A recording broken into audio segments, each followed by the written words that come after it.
but I believe we are good to go on 2024 Lung Cancer Canada Evening of Hope. My name is Laura Floyd, and I am honored to once again be your host for this event. I'm a patient advocate, Canadian, and 4-year lung cancer survivor based out of the West Coast. It's truly my pleasure and a privilege to get to welcome every single one of you on behalf of Lung Cancer Canada, whether you're joining us in person from one of our host cities or tuning in virtually from across the country. We're going to begin with a land acknowledgement on behalf of the organization. Lung Cancer Canada acknowledges our work and efforts take place on the traditional lands of many nations, including the Mississaugas of the Credit, the Anishinaabe, the Chippewa, the Haudenosaunee, and the Wendat peoples. All of these lands are now shared by diverse First Nations, Métis, and Inuit communities.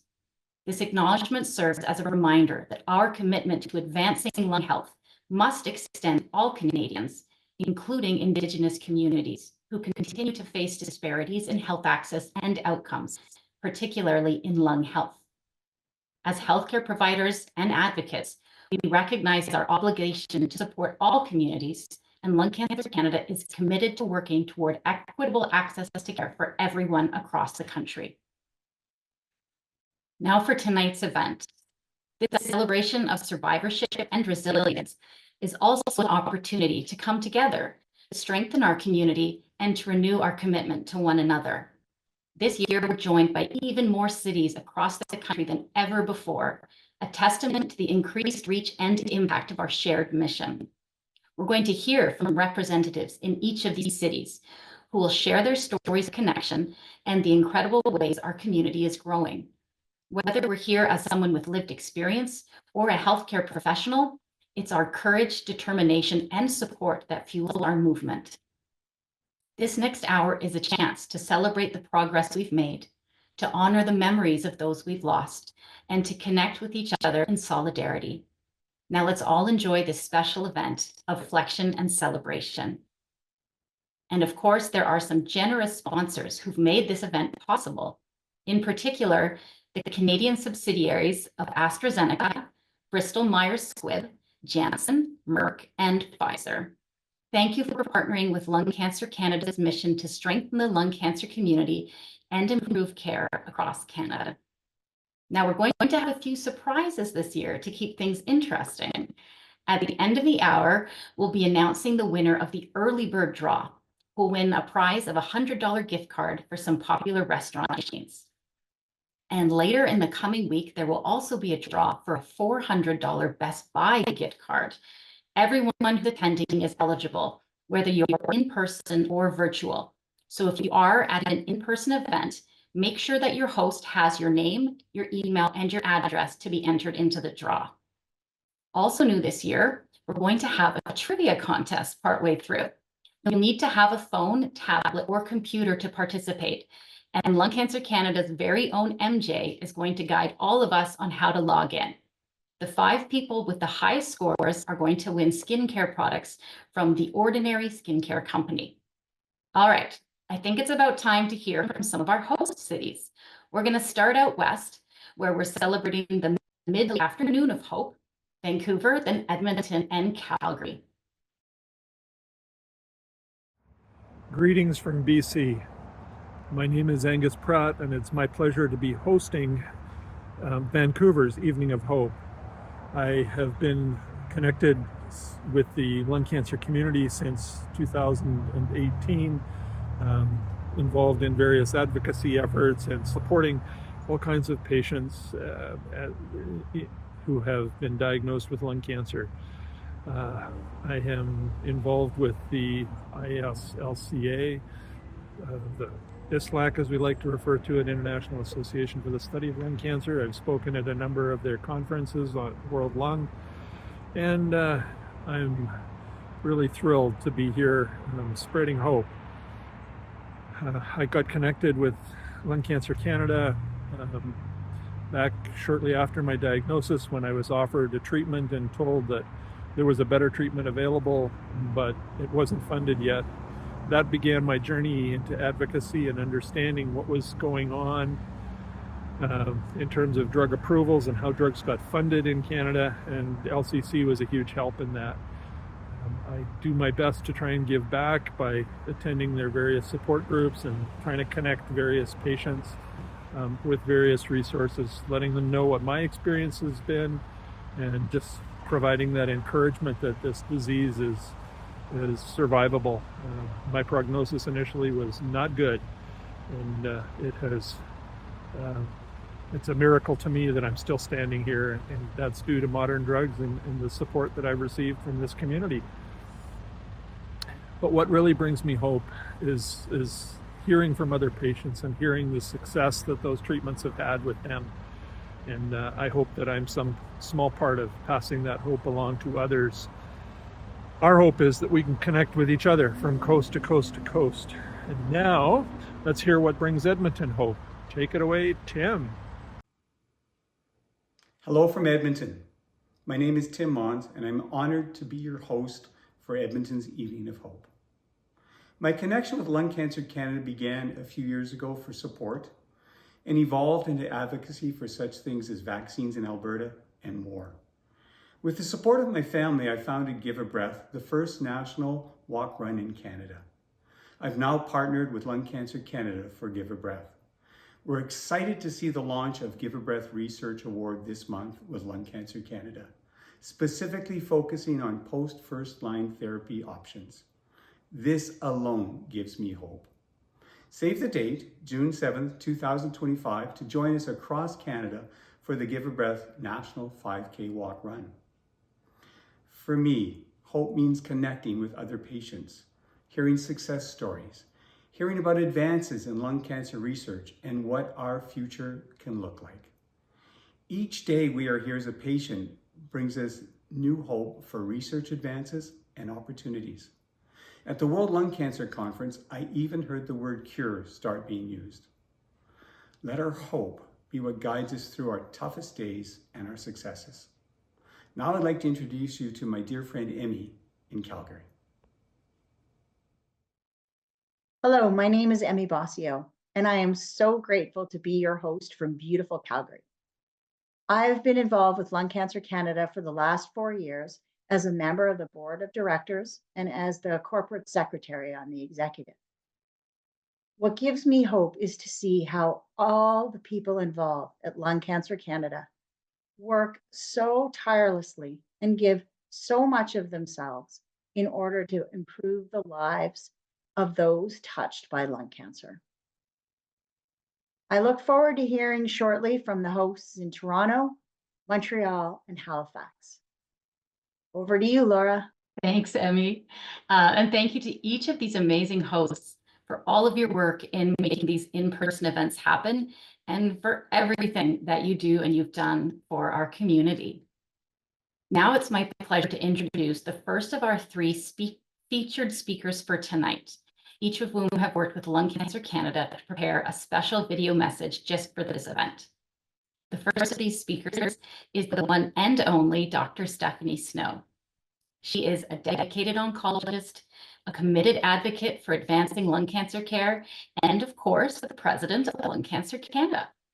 Among her many achievements, Dr. Snow has worked tirelessly towards improving equity in cancer treatment so that a patient's access to care doesn't depend on who they are or where they live.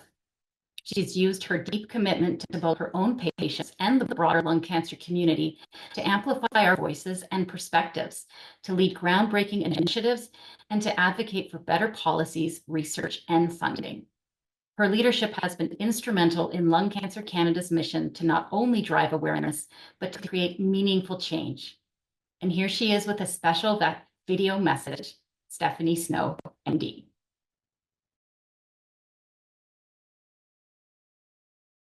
Hi, I'm Dr. Stephanie Snow, President of Lung Cancer Canada. November marks Lung Cancer Awareness Month, a time when we unite as a community to raise awareness, educate, and take action to support those affected by lung cancer. Lung cancer remains the leading cause of cancer-related deaths in Canada, but by raising awareness, we can break the stigma, improve early detection, and advocate for equitable access to care for all patients. At Lung Cancer Canada, we are committed to driving change, advocating for better screening, pushing for faster access to life-saving treatments, and supporting both patients and their families throughout their journey. We have a full lineup of events and initiatives this month, and we're inviting you to get involved. From learning about the groundbreaking research we're supporting, to taking part in critical policy discussions, to joining us for a celebration of hope, there's an opportunity for everyone to get involved and make a difference. Visit lungcancercanada.ca to learn more, get involved, and see how you can help us in this important mission. Together, we can make a difference. Now, our next speaker is going to be a familiar face. It's Emmy Bosio, who was an accomplished lawyer before becoming a globally recognized advocate for lung cancer. And when I say accomplished lawyer, I mean over 20 years of experience, recognized as one of Canada's top 25 female litigators, voted by her peers as a best lawyer in commercial litigation and alternative dispute resolution, among other things. And then her life took a turn. At age 47, she was diagnosed with lung cancer as a never smoker. And since then, she has turned her advocacy skills into becoming a tireless advocate for lung cancer awareness, funding, and patient outcomes. As she said in her video, she's been involved with Lung Cancer Canada for 4 years. And on top of the patient rep for thoracic oncology with the Canadian Cancer Trials Group, she represents the EGFR resistors with the Lung Cancer Action Network, and the International Association for the Study of Lung Cancer selected her as a research advocacy star. And she also attended the 2023 World Lung Cancer Conference as STARS Research Advocate. Her dedication and contributions are truly incredible, and I'm honestly tired just reading some of them out loud. Please enjoy this special video message from Emmy Bosio.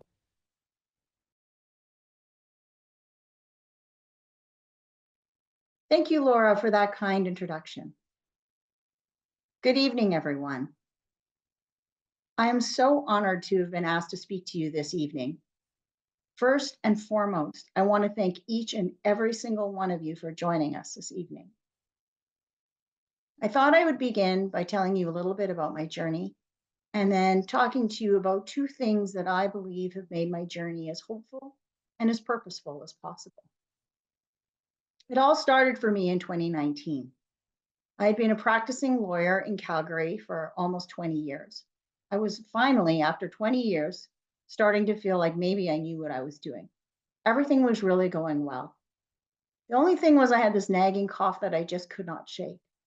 So I went to my family doctor and she said, "It's Calgary, it's dry, you've nothing to worry about." I went back again a few months later. She said, "Look at you, you're fit, you're young, you're a never smoker, you don't have anything to worry about, just, watch it." Well, finally, after 6 months, she agreed to send me for an x-ray. As I walked out the door, she said to me, "Don't worry, you're a never smoker. You don't have anything to worry about." Well, the x-ray came back with pneumonia, and so frankly, I was really relieved. But after almost 8 weeks and 3 different antibiotics, when my pneumonia was not clearing up, I began to get really worried. My family doctor continued to just tell me I didn't really have anything to worry about. So finally, I ended up paying for my own CT scan. At that point, I had got a new family doctor, and he took one look at my CT, gave me a copy, and told me to go straight to emergency. As I know many of you have felt, I was completely shocked to be diagnosed with stage 4 lung cancer. My children at the time were 8 and 15, and in fact, I was diagnosed on the weekend of my son's 8th birthday party. I know I don't have to tell many of you how devastating and shocking it was to be diagnosed with lung cancer. And when I look back over these past over 5 years, I really believe that there were 2 critical things that helped me make it through that dark time and helped me become much more hopeful. The first of those was getting involved with advocacy. I didn't really think of becoming an advocate or advocating for lung cancer But I realized over time, I started sharing my research with others and getting more involved in advocating for change. And when I did that, I realized how important it really was. And while I chose a very traditional path of what you think of when you think of advocacy, research, and writing, I'm here to say to you what I've learned over the last 5 years is that advocacy takes every form. Synonyms for advocacy include to advise, to educate, to support, to stand up for. What I'm here to say is that we all have gifts, we all have talents, we all had lives before lung cancer. Find what you love, what you're good at, and advocate for lung cancer. Look at our fearless and amazing MC here tonight. I have to be honest, I wouldn't have really thought of comedy and lung cancer going together, but Laura Floyd, is amazing at using her gift of comedy to advance awareness and education of lung cancer. And what I'm here to say is that you can do the same. Whatever your talent or interests were and are, you can use them to help in this fight against lung cancer. Ralph Waldo Emerson really summed it up best. He said, "It is one of the beautiful compensations of life that no one can sincerely help another without helping himself." And I believe that advocacy not only helps others, but it also helps us get through the pain and the darkness. I really felt that I had lost my identity when I had to give up my legal career. And researching and advocating in lung cancer really feels like I've gotten some of that back. And the other critical piece for me about advocacy is that it helps us connect with one another and meet others who are also on this same journey. And that really brings me to the second aspect that I feel really shaped and has changed me over the last 5 years. And that is finding connection and hope through that connection with others who are also going on this lung cancer journey. As Gru from the Minions movie once said, "You can't do anything alone. Find your tribe and never let them go." And that's really the piece. No one should go through this alone. And in fact, when you reach out, it not only helps you, but I truly believe it helps others. When you can find people who understand, who really understand because they are going through exactly what you are, that type of connection, that humanity between people, it doesn't even require words. There is such a deep connection there.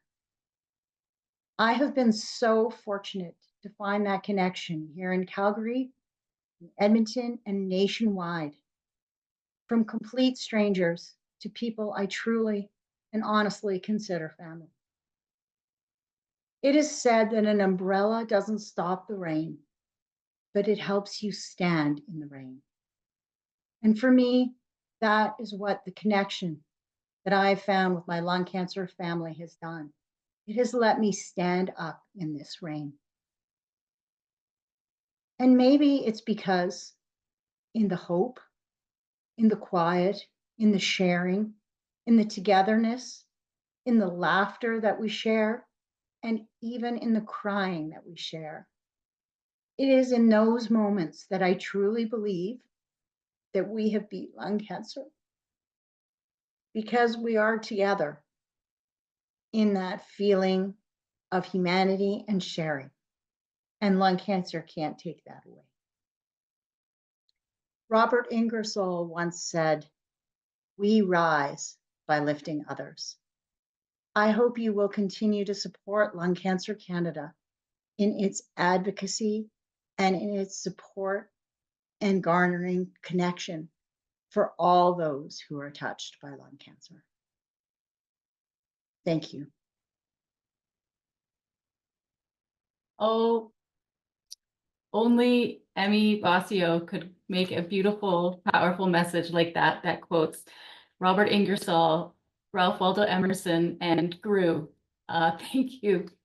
Thank you for that message and for that reminder that advocacy has so many different meanings and that every single person here has the ability to advocate in the way that's best for them and to bring their gifts that you've already been doing and can continue to do, especially when we connect with one another. So thank you, Emmy, for that important reminder, for your incredible commitment, your passion, and for being such an essential part of our community.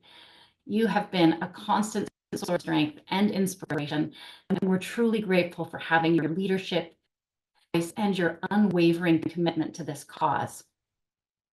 And now I think it's time to hear from our remaining host cities. I'm going to turn things over for a message from Toronto. Hello from Ontario. I'm Bev Moyer. And I'm Ron Foreman, and we're honored to be co-hosting Toronto's Evening of Hope. For the last 5 years, I've been living an active life with stage 4 lung cancer. It's given me a chance to learn more and to advocate for others who don't have a voice. I'm passionate about raising awareness and advocating for more resources that support us. What gives us hope is the tremendous progress being made in treatments for lung cancer. The lung cancer community is growing and thriving, and there are many reasons to be optimistic. We are proud to support Lung Cancer Canada's initiative to raise awareness and expand opportunities for early diagnosis. Hope grows stronger when we stand together, united in our cause. And now let's make our way to Montreal with Stéphane and Eva. Thank you, Bev. Thank you, Ron. Et bonjour de la belle province. My name is Stéphane, and in collaboration with Eva, we are looking forward to hosting the Montreal Evening of Hope event. Lung cancer affected my family. Despite challenging time, it brought us closer together. What brings me hope is to see my loved ones mobilizing themselves and make lung cancer advocacy a priority. Ensemble, nous pouvons faire la différence. Maintenant, let's go all the way to Halifax with MJ. Thank you, Stefan. Hello from all the way out east. My name is MJ and I am hosting the Halifax Evening of Hope. My connection to LCC is a little bit unique because I am the events coordinator for all of this, all across Canada. So I had the immense pleasure to work with every single host. And what brings me hope? Well, it's all of you. The inspiration that you have for a better future, the care that you have for each other, the passion that you bring to have this hope, to have this light in even the darkest days, is truly an inspiration. And it is truly something that really needs to be duplicated over and over and over again in every setting for the whole world. And it really does take a village to make an impact. It's not one person's job, but it is the community's job. And I see this with every volunteer I've ever met, with every participant, with every host that I've worked with. There is such a passion to make this world a better place for people who are affected by this disease, and it is so inspiring. And so thank you from the bottom of my heart for having me witness this incredible community. So my hope for all of you is that you're having a wonderful evening. And Laura, take it away. And speaking of Halifax, we're going to go right back over to MJ. She is going to be leading us all on the interactive part of this program. So get out your phone. You might already have your phone or computer or tablet out, but if you're at one of the in-person events, get out and get ready, because here we go with the interactive trivia game. Hello, everyone. I'm in a room by myself, so I have no idea what anyone is seeing, including Halifax. I'm over there. I'm across the on the other side of the wall. So I'm going to share my screen. Get your phones out, everyone. Just making sure I'm doing the right thing. Boom. Okay. Yes. Okay. All right. So This is an interactive quiz. You get to win some prizes. So we were so lucky. We got, I'm actually just going to remove my picture just because I don't know what you're seeing right now. So we got a generous donation from The Ordinary Skin product. They are awesome, and I think it's amazing that we got that. So we are going to use some of this up for this interactive quiz. So we've got 5 trivia questions. Now, if you want to get in, you go on your phone. You could do it on your computer as well. So all you need to do is either go on www.menti.com and then enter the code that's at the bottom here. So 77987265. Or just take a picture, a screenshot of, of the QR code with your phone. And just a heads up, I have to go between 2. You know what? I'm just gonna. This is a note for especially the hosts. If anything goes wrong, I'm not seeing anything on the chat, so just text me. I have my phone next to me, so this is just a little bit of making sure that we've got some stuff going on. So okay, so I can't see anyone, so I'm just gonna assume that whoever wants to participate is there. Unless you want to like scream really loudly and I'm going to say no news is good news from the hosts. Oh, wow. Okay. Oh, 66. Whoa. Okay. Okay, this is good. Okay, so everyone has a little cartoon. Oh my goodness. Okay, this is funny. This is great. This is awesome. So, 5 questions, about 20 seconds to answer them. And the quicker you can answer the questions, the more points you have. So whoever has the most points, the 5 people, the top 5, will get some of the Ordinary products sent to you. So a lip balm and then some kind of like a salicylic acid. Anyway, it's good for the skin. So it's going to be awesome. Oh, so I'm going to just go back. So the code, thank you, Tim. Send me another quick text when you're ready to go. Menti.com 77987265 is the code. Give me a quick heads up when you're good. Oh, got the 3 dots. Thanks, everyone. Technology. We all love technology. I know that Tim is texting me because I see dots 1, 2, 3. Yes, I'm a poet and I know it. Okay, all right. I am going to move on. Again, menti.com. And the code is 77987265. Oh, it's on the top. There you go. Okay. Woo! 73. Let's do this. Okay. Answer fast to get more points. I think I have to press OK. How many podcasts has Dr. Paul Wheatley Price done since Lung Cancer Canada's Voices inception in 2019? 36, 87, or 59? Ding, ding, ding, ding, ding, ding, ding, ding, ding. You have to take. Are you all able to do the thing? Do do do do do do do do do do. There you go. 28 of you got 87. That's right. Dr. Paul Wheatley Price has done 87 podcasts since 2019. It's pretty impressive. Good job, everyone. Good job. Okay, next question. Oh, leaderboard. Sorry. Yes. Boom. Well done. Well done. This is going to be a tight race, guys. It's going to be real tight. Okay, moving on. Question 2 of 5. All correct answers give max points. Which unique research award programs did Lung Cancer Canada give out in 2024? I just realized this is, I put the question wrong. How many unique research award programs? That should be the question. So how many? 3, 14, or 5? I really should have gotten that song.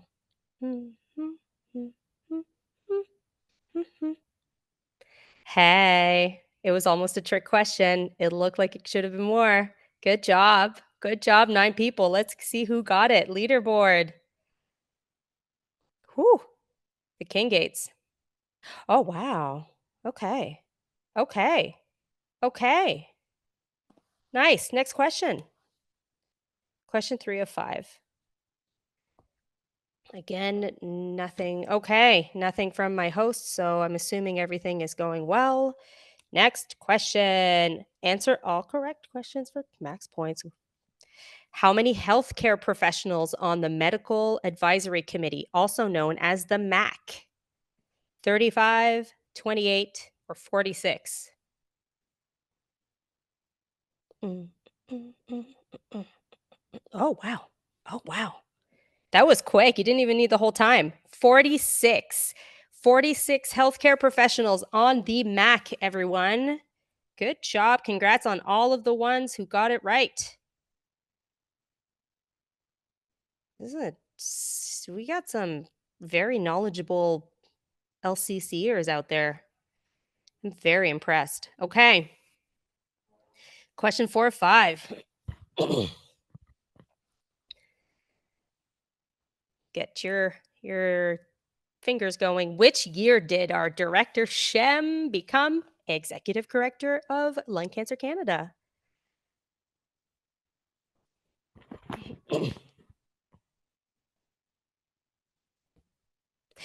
Yes. Well done. Okay, so I'm going to admit it. This was a little bit of a trick question. September 2012 and September 2013. Good job on the people who knew this. Huzzah. Okay. The race is tight. We got a top 3 for sure. And then the bottom. Ooh, ooh, ooh. All right, last question for the win. For the win. It's really weird not hearing anyone. Oh, good. Everyone's laughing and have a good time. That's good. Oh, how many pages are in the English Comprehensive Guide to Lung Cancer? How many? 117, 125, 131.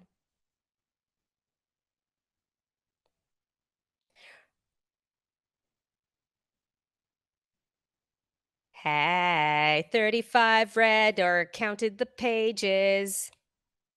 Nice. All right, let's look at that leaderboard. This is really cool. Whew. Eileen. Good job, Eileen. Okay, so here's what I'm asking about the top 5. So I need Eileen, the Kingates, Michael, Tim, and Kevin. Can you please message me? Thank you so much, everyone. This is so great. So again, Eileen, the Kingates, Michael, Tim, and Kevin, if you can message me, I'm just going to go flip over here and stop sharing. I think stop sharing. Thanks, everyone, for joining in. Okay, so if you can message me at MJ Interactive Games, I just want to make sure that I've got at least your email, and so we can go from there so you guys get your prizes. Thanks so much for playing. That's awesome. I love that there was like 77 people who played. Laura, it's all yours. Congrats to our top 5.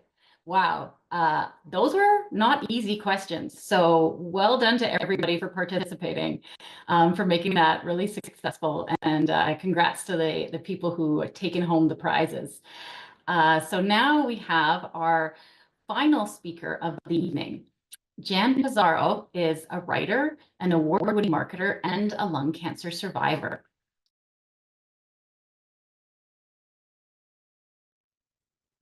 Hello, everyone.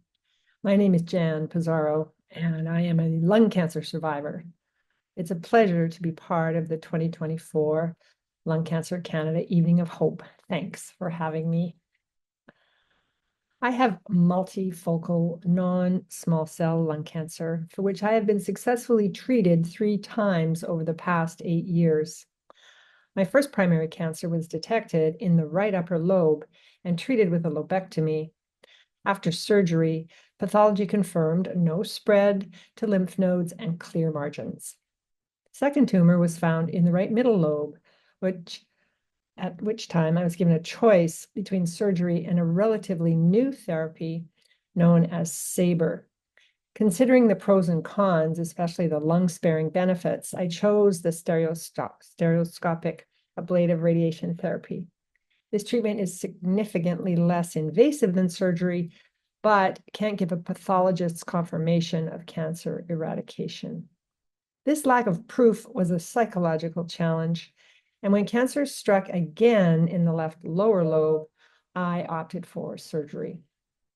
That decision proved beneficial for 3 reasons: the relief of clear margins, biomarker collection from the nodule, and advances in medicine that halved the length of my hospital stay and preserved most of the lobe, like 80%. Each cancer was found at stage 1. I think that makes me something of a poster child for early detection. That story may seem straightforward. However, having cancer changed my life dramatically. In the beginning, it felt like the worst possible thing. I became morbidly certain I would die within months, causing me to lose interest in my career, which no longer seemed important despite decades of success in senior executive roles. Faced with the likelihood of new tumors, I coined the unhelpful phrase, death by disease or death by cure. I envisioned my lungs being amputated lobe by lobe until none remained. I was convinced I would never again enjoy sports or travel, that I would become a helpless, breathless invalid, robbing my children of their mother and my husband of his wife. When COVID struck in tandem with my second diagnosis, it crushed me and I hit rock bottom. Only then did I find the strength to fight back, to live with my disease, however much time remained, and to seek new purpose. This change began with the decision to go back to school. By the time of my third diagnosis at age 66, I had started a master's degree, a choice that profoundly transformed my life for the better. Not only did I acquire a new set of skills in the art of writing, but my curiosity was rekindled. I began a deep dive into the science of cancer, guided by Siddhartha Mukherjee's book, The Emperor of All Maladies, a biography of cancer. His story took me back 2,000 years to the earliest recorded history of the disease and forward to the state of medicine today. I followed the trajectory of the myriad inventions and innovations that set the stage for treatments by surgery, radiation, and chemotherapy, and the rise of molecular medicine, which offers new hope for advanced cancers. His clear explanations demystified the cellular workings of cancer and clarified the activating nature of my EGFR mutation, which acts like a car's accelerator stuck in the on position. When I tell someone I've had lung cancer, their reaction is predictable. Eyes narrow, brows raise, and mouth forms a sympathetic mew. When I add that it's happened 3 times, horror takes over. Cancer is such a weighted word in our society, everyone is prepared to believe the worst. But my journey has been one of personal growths and insights. Given my track record, it's likely there will be more cancer in my future.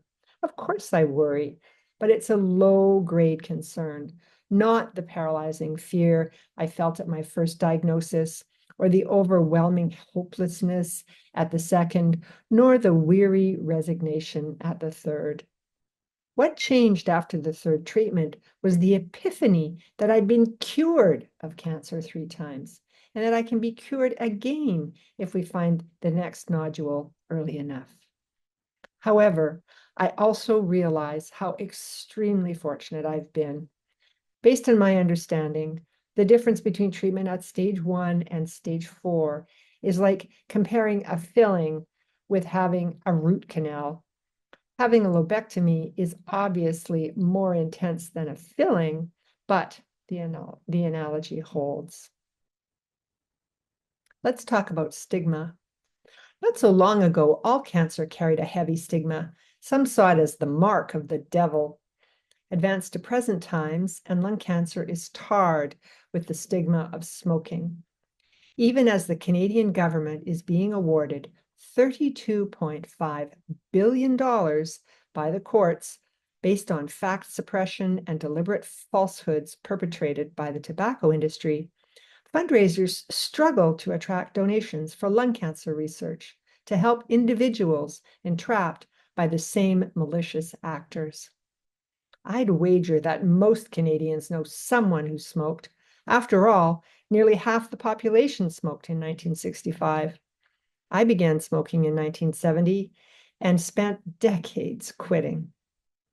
Was smoking the cause of my cancer? Probably, but it could have been radon gas, or, as increasingly the case today among never smokers, air pollution. Medicine is advancing rapidly, and early detection scans may soon be replaced by blood tests. Imagine a future where everyone with lungs receives an annual test for cancer, perhaps during a regular checkup at the dentist's office. In the meantime, I will continue to advocate for expanding early detection screening. Stage 1 lung cancer is curable, and later stages are treatable. There is tremendous cause for hope. Thank you. But Jan's words are so important in our community in order to combat that stigma that exists and to recognize that everybody with lung cancer deserves the absolute best treatment that they can get and deserves to have hope, regardless of what may or may not have caused their cancer. So thank you for your powerful remarks, for challenging misconceptions that so often accompany a lung cancer diagnosis, and for giving us a reminder of the importance of empathy and understanding and solidarity in all of our work. Your strength and your honesty and your voice of positive change is truly remarkable and such an important part of our community. We're so grateful to have you as a steadfast advocate and an essential part of Lung Cancer Canada. Now, in a moment, we're going to unveil a special piece of art, but I'd like to first turn things back to MJ, who's going to tell us who the lucky winner of the early bird draw is. Hi, everyone.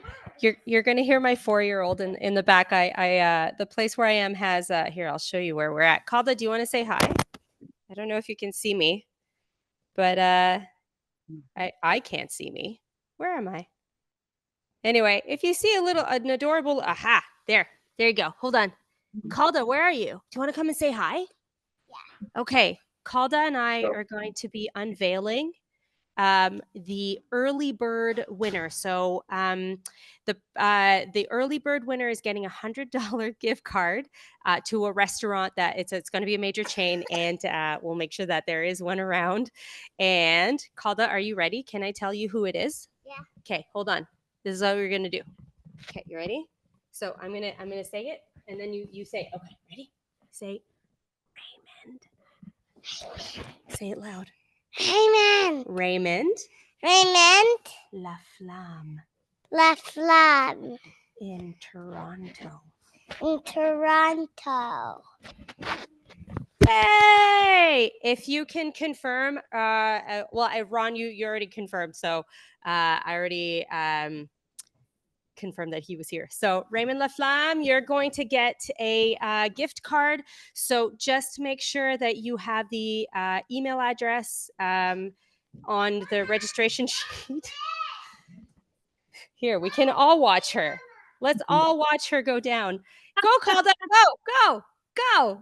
So Raymond, just make sure that you've got your contact information and that Raymond because Ron is going to send it to me, Ron Bev.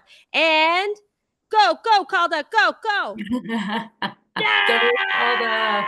Good job. Good job. All right, everyone, go back. We're going back to Laura. All right. But I think we're going to be maybe going back to MJ in a second to show us a special piece of art. Is that going to happen? Yes. There's going to be lots of enthusiasm in the background, and that's all. That's okay, right? Fantastic. This is for those of you who don't know, the host cities, all the participants got a piece of a larger artwork. They recreated it on canvas, and now it's been reunified to see what happens when we take our individual perspectives and stories and put them all together, and what kind of big and beautiful big picture we can create. So MJ, if you can share that, let's see what everyone's created. Yes, we will. And you're going to hear some cheerleading from Calda in the back, my 4-year-old daughter. So I'm going to share the screen. So What a thing that I tried. So I think it actually worked out pretty well. The only thing that I'm so sad about, there's one of them where the art kits didn't get to after I spent 3 hours looking for the shipping. Yes, my sweetheart. Okay, I'm gonna watch Calder one more time while I'm explaining. So Calgary, unfortunately, I sent the thing. It was guaranteed overnight for yesterday, and she never got the package, which I'm really sad about because on Friday morning, kid you not, I went on Google Flights to see if I could just fly to Calgary and bring her thing. But if anyone's asking, a return flight from Halifax to Calgary is $2,300 on the same day. So that didn't happen. But nonetheless, we are going to start with Vancouver. So all of these artworks are AI for this year. Hopefully we'll get some like people artworks. Sorry. I will soon, my love. I will soon. So the first one, Angus gave me some pieces and that we can, put together. So basically everyone, sorry. And so basically everyone sent me pictures. Some of them are complete, some of them are not. So we're just seeing what everyone is coming up to, which I think is really awesome. So you can tell which pieces of the artwork Vancouver was working on. I think this one here was the top here. I think we definitely got some lungs over here. So it looks like we got a couple pieces from the left lung. This is awesome. And just for everyone, I made sure that everyone knew that we were not looking for perfection. We were not looking for completion. We were not looking for anything other than people enjoying themselves. So this is Edmonton. I gave a really quick deadline for people. And so I love how much was done over here. And the good thing is Tim, get people to take the other pieces away and finish them off themselves, right? So this is a fun artwork. Everyone gets to bring some pieces home and, a little memento. Calgary, Emmy, I know you said it doesn't matter, but my heart still breaks that you didn't get a chance to do it. However, this is the Calgary group. I asked them to just send us a picture, and they're really tight, and they didn't need an icebreaker anyway. So I know that they're having a great time together. But this would have been the piece. So Emmy, I think when you get the box, you should just get together and put the artwork together, and then send it to me later. So we've got Toronto over here. Yes, I love it. Love it. We got all the pieces here, or definitely most of them over here. And you can really see the artwork over here. And just a heads up, I kind of did like to the style of an artist that was from each area. So Toronto's inspiration was Group of Seven. I can't remember all of the other names, but basically I looked up, I nerded out a little bit. And so Montreal, we've got some pieces just to see what they were working on. So Stefan, even if you send it later, just the whole thing, do it because I want to see it too. But these pieces are really beautiful. Good job. And so Halifax, we did it in the style of Maud Lewis. And we've got the big piece over here, and the top here was Calda. Yeah, my MC, or not my MC, but my personal MC when Laura's not MCing. She's my co-MC. Yeah, so there you go. So that is our project. Good job, everyone. I'm so happy that we did it. It was a project that I really wanted to see. So thank you, everyone. Wow. Okay. Way to make that come together so quickly. And what a great idea. And in a similar vein, many of you have sent your photos in for the creation of the Mosaic of Hope. So Lung Cancer Canada is going to be putting that together and unveiling it in the next few days. And it's going to be another lasting memory of this year's event, a tribute to our community's interconnectedness and a reminder that none of us are alone in this. So we're coming right to the end now. I know we're going a little bit over, so thanks everyone for sticking around. I just want to take a look ahead to some of the upcoming events that Lung Cancer Canada is hosting. So there's quite a few, and they're incredibly valuable. So just to bring them to your attention, if you don't already know, The next of the lung cancer summits is going to be held in Saskatoon on November 20th. On November 22nd, you can learn more about this year's winners of the Lung Ambition Awards. And those are, of course, research grants that get awarded to studies that drive meaningful improvement in lung cancer care. And then on December 5th, there's the next in the Policy Forum series. And this goes over the strategies to develop a more patient-centered approach to clinical trials. You can register for these events on the website, and for the Policy Forum and the other webinars, if you can't attend, they're usually recorded and available on the social media sites. So keep an eye out for those. Now, there's also a new fund that was recently launched, and this is in honor of Anne-Marie Serrato, who was an advocate and a Lung Cancer Canada board member and was near and dear to many of the people here tonight. Young adults can apply for a bursary through this fund, and that helps cover the costs of attending conferences that are focused on lung cancer, public health, and advocacy. Also, applications are open for the 2025 Lung Ambition Awards and the newly launched Give a Breath Research Award, which we heard all about from Tim. That, of course, is funded by the proceeds of the Give a Breath 5K, founded by Tim and the Mons family. And these are in addition to existing research funding that happens through the Jeffrey Ogram Award and through partnerships with Pfizer Canada. And this clearly shows how Lung Cancer Canada is really stepping up to address the gaps in research funding for lung cancer in this country, supporting groundbreaking work that really makes a difference for all of us impacted by lung cancer. Now, the details for all of these programs are available at the Lung Cancer Canada website, as are two very important resources, one of which is the Comprehensive Guide to Lung Cancer, and the other one is the 2024 Faces of Lung Cancer Report. Now, these two documents have insights into the current lung cancer landscape, and they're also an incredible tool for raising awareness. So please download them, read them if you haven't already, and share widely within your networks to really help amplify these important messages. Okay, we've made it to the end of our time together. On behalf of Lung Cancer Canada, a heartfelt thank you to each and every person who took the time to be part of this truly special event. Your presence and your participation have made this one of the most memorable evenings of hope yet. And there are so many opportunities to continue to engage with Lung Cancer Canada's work, to influence policy change, to expand awareness, and improve access to lung cancer screening for all Canadians. Together, we really are making a difference. So let's continue this conversation. Let's continue to collaborate and continue to make meaningful change together. Thank you so much. Good afternoon and good night.